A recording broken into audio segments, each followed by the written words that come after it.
The world of Azeroth is rich with deities. Titans, who travel the universe, shaping worlds and creating order. The old gods, unmatched horrors who enslave worlds and command madness. The Naru, creatures of energy who save the Draenei from the Legion and prefer humility over worship.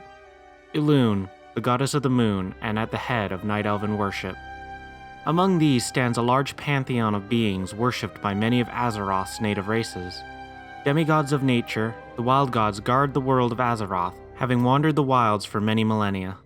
Birthed by the coalesced energies of the Well of Eternity in Ungoro Crater, Sholazar Basin, and the Vale of Eternal Blossoms, they grew a strong connection with the Keeper Freya. Together they wandered the world, and on the slopes of Mount Hyjal, Freya blessed the wild gods by tethering their spirits to the Emerald Dream, to forever symbolize Azeroth's own health and vitality. Through the millennia that followed, the wild gods would watch over the burgeoning civilizations of Azeroth, earning the worship of trolls, night elves, and Pandarians alike. Some even took these new creatures under their wing, mentoring them in the way of life, nature, and balance. Over time, the wild gods became 3 separate factions, tied to the race they had come to watch over. To the south, on an island separated when the Sundering broke the world apart, the August Celestials rule, teaching Pandarans to keep balance in their emotions and leading in the defense of Pandaria's temples. Where the trolls settled, so too could Loa be found, ancient spirits worshipped by the trolls. And, in the lands where the Dark Trolls settled, near the Well of Eternity, where the Night Elven civilization boomed and spread across Kalimdor, the ancient guardians were worshipped. Not only worshipped, some of the demigods befriended members of this new race, teaching them the ways of nature and life. But as time progressed, and the Night Elven elite became increasingly fascinated by the arcane powers of the Well of Eternity, they lost interest with the demigods. And, in turn, the ancient guardians lost interest in the Night Elves, leaving them to their own devices and returning once more to their stalwart protection of Azeroth's diverse life. Many years would pass before these great beings were stirred once more. The Night Elves' intrigue with the Well of Eternity went too far, and through the vast distance of the void, they came into contact with an evil far more dangerous than any of them could imagine. When the first demons of the Burning Legion began to step through a portal into Azeroth, it was a young Malfurion Stormrage that foresaw and warned of the coming war. With the help of his mentor, the other ancient guardians were called upon, and the War of the Ancients had begun. The Ancients were not accustomed to working as a team, often taking charge of certain niches of life and ferociously guarding them. As such, it took Cenarius great effort to convince the Guardians of the dangers besetting Azeroth. The first to answer the call to war were the twin bear gods, Ursoc and Ursol. Ursoc and Ursol are the patron gods of the Furbolgs, and together they seek to find balance between nature and its wild beasts.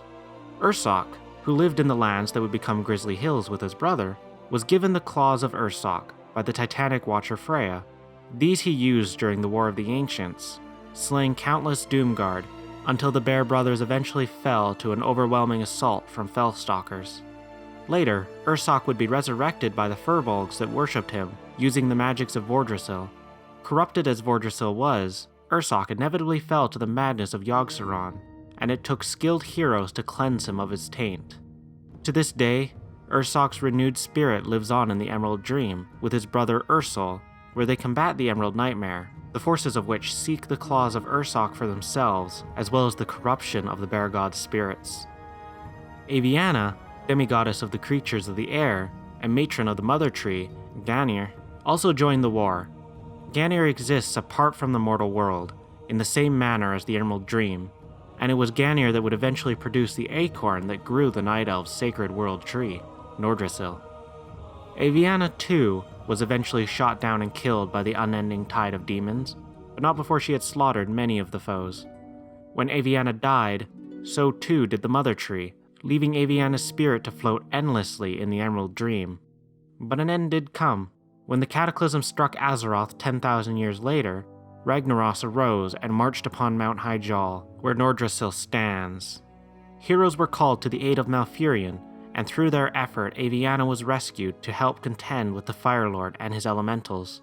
She discovered then that many of her progeny had fallen and become the hateful and aggressive Harpies. Later, when the way was opened to Draenor, she became interested in the Arakoa, believing that as creatures of the sky, they deserved a place among the boughs of Ganir. Agamaggan lent his aid to the war, fighting demons at great length, right to the doorsteps of Queen Ashara's palace. He fought the Pit Lord Manoroth, and eventually fell to the onslaught of the Legion, but not before he secured Malfurion and his allies entrance to Ashara's stronghold in the Well of Eternity itself. He gave rise to the Quillbars, who have made a home of what they believe to be the remains of his body. His spirit returned to Azeroth many years in the future, appearing to adventurers scouring the Razorfen Crawl, when some of his Quillbar followers attempted to resurrect him using foul rituals. Agamaggan was a guardian, and asked the adventurers to put a stop to the rituals in the hope of steering his offspring back toward a more peaceful path. Tortola is one of the oldest and wisest of the Ancients, and one of the few that survived the War of the Ancients. His massive weight, thick shell, and unmatched power proved too strong for many of the Legion's demons. After the war, he journeyed to Mount Hyjal to recover, and hibernated 10,000 years, until the Shattering itself woke him. The Twilight's hammer came for him then, binding him and creating from him a darkened guardian in his image, the usurper Nemesis. Nemesis was eventually killed, and Tortola freed by adventurers, and the Great Turtle lent his power and his children in the war against the Twilight's hammer and the forces of the Firelands that would ravage the lower slopes of Mount Hyjal. Goldrinn too fought fiercely in the War of the Ancients, and fell in the fighting. It is said by some that he helped defend the city of Eldre'Thalas, the now ruined city of Dire Maul, before vanishing. Before his death, the Wild God was said to be savage and bloodthirsty, and when his fang was used to create the Scythe of Elune, that savagery became ingrained in the druids that followed Goldrinn, transforming them into the Worgen. His ferocious spirit is also said to live in the King of Stormwind, Varian Wrynn, giving the king his nickname Logosh.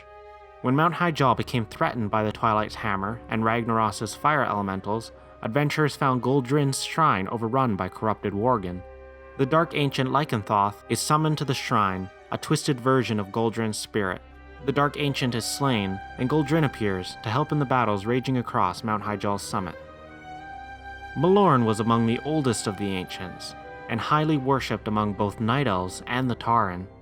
It is said he fell in love with Elune, the goddess of the moon, and together they birthed another wild god, one well known among the Night Elves and mortals of Azeroth. It was to protect his son that Malor lost his life. After seeing many of the other guardians fall during the War of the Ancients, Cenarius, Lord of the Forest, went into a frenzy, charging into the hordes of demons until they finally caught the rampaging wild god. Malor rescued his son at the last moment, facing down the armies of demons. It was Archimonde the Defiler that eventually stepped forward and faced Malor, and after a titanic battle, the demon snapped Malor's neck. The stag's body was left among the carnage for Ysera, the green dragon aspect and close companion of Malor, to see moments later. She mourned the loss of her friend, but many millennia later he would be resurrected by Malfurion Stormrage on the summit of Mount Hyjal to help defend the mountain against the threats of the Fire Lord Ragnaros. There are a handful of other ancients that also helped in the war against the demons. Aecina, the Mother Wisp, friend to Ysera and often called the Soul of the Forest. Omen, who suffered many wounds during the war, and after falling into a deep sleep, succumbed to dark nightmares that drove him to madness. Ashamain, one of the first wild gods, slain during the war, and her fangs brought to her shrine in Valshara, and others, yet unnamed, who fought in the defense of Azeroth in one of its most dire times of need. And, of course, the patron of the Druids, the son of Malor, the leader of the Cenarian Circle, and the Lord of the Forest, Malfurion's old mentor, Cenarius.